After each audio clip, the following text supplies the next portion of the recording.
ఇంతింతై వటుడింతే ఎదిగిన చిట్టుబాబుకు ఘన సన్మానం.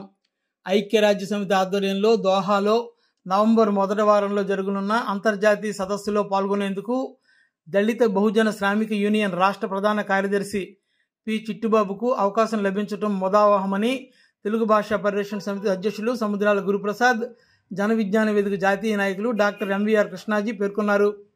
ఈరోజు ఉదయం తెలుగు భాషా పరిరక్షణ సమితి ఆధ్వర్యంలో గురజాడ స్వగృహంలో ఏర్పాటు చేసిన అభినందన సభలో పాల్గొని మాట్లాడుతూ బాలల కోసం, మహిళల కోసం, దళితుల హక్కుల కోసం అనునిత్యం పోరాడే చిట్టుబాబు ఇంతింతే వటుడింతే ఎదిగారని అభివర్ణించారు.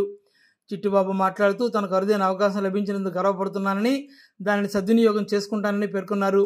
ఈ అభినందన సభలో walkers club deputy governor Mullapudi Subhadradevi, Maharaja ప్రభుత్వ సంస్కృత కళాశాల ప్రాచార్యులు డాక్టర్ జనార్దన్ నాయుడు, రచయిత doctor Jakku Ramakrishna, CPI party జిల్లా కార్యదర్శి సోమిరమణ, గురజాడ ఇందిరా వెంకటేశ్వర ప్రసాద్ దంపతులు, ప్రముఖ న్యాయవాది Dasari Padma, child welfare committee bench సభ్యులు సొరకాల చిట్టుబాబు, డొమెస్టిక్ వర్కర్స్ ఫోరం జిల్లా కోఆర్డినేటర్ కోరుకొండ వరలక్ష్మి, దళిత బహుజన శ్రామిక యూనియన్ జిల్లా కార్యదర్శి ఎంపీ రాజు, గీతాంజలి శ్రీనివాస్, రచయిత కాగుపాటి నారాయణమూర్తి, అంబేద్కర్ రైట్స్ ఫోరం రాష్ట్ర అధ్యక్షులు బొంగ భానుమూర్తి, వై పాలయ్య, యు రాము తదితరులు పాల్గొన్నారు.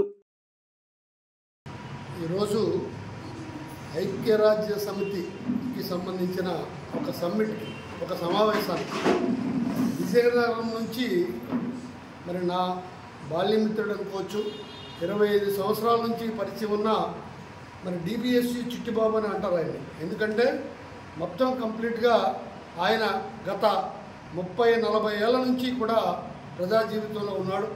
ఎక్కడైతే పేదల అరుపులు, పేదల అవసరం ఉందో అక్కడ ఆయన ఇట్లా మొత్తం ఏమీ ఆశించకుండానే ఆయన ప్రజల గురించి, ప్రజలతో కలిసి పనిచేసిన మరి కేవలం నేను అనుకుంటున్నాను ఆయన పూర్తి కాలం ఇదే విషయంలో పనిచేశాడు. తర్వాత మరి ఆయన అడ్వకేట్గా కూడా ఎక్కడ అన్యాయం జరిగితే అక్కడ ఆయన వెళ్ళి అడ్వకేట్ దగ్గరికి జనం వెళ్లకుండా అన్యాయం జరుగుతున్న అమాయకత్వమైన జనం దగ్గరికి వెళ్ళి ఆయన మీ తరపున ఉంటాను అని చెప్పిన ఒక వ్యక్తికి యుఎన్ఓ సమ్మిట్కి వెళ్ళడం అనేది నిజంగా మనం ఒక అద్భుతమైన వ్యవస్థలో బతుకుతున్నామని అనిపిస్తున్నాం.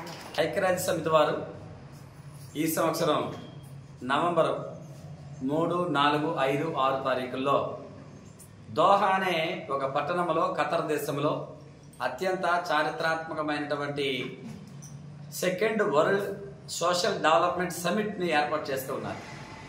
ఇది 1995వ సంవత్సరంలో మొట్టమొదటిసారి జరిగింది. అప్పుడు క్యూబా అధ్యక్షుడు ఫిడెల్ కాస్ట్రో, నెల్సన్ మండేలా తదితర అనేక మంది పెద్దలు, ఆ రోజు ఉన్నటువంటి ఐక్యరాజ్య సమితి జనరల్ అసెంబ్లీ నుంచి అధ్యక్షులు వారందరూ కూడా ఆ సమావేశాల్లో పాల్గొన్నారు.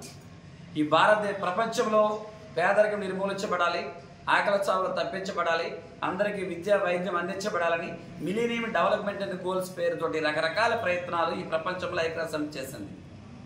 ఆ ప్రక్రియలో భాగంగా మిలీనియం డెవలప్మెంట్ గోల్స్ ద్వారా కూడా ఈ ప్రపంచంలో ఉన్న పేదరికం నిర్మూలించలేకపోయాం, మహిళల మీద అత్యాచారాలు నిర్మూలించలేకపోయాం, జెండర్ జస్టిస్ ఇంకా కొనసాగించలేకపోయామని సుస్థిర అభివృద్ధి లక్ష్యాలను తీసుకురావడం జరిగింది.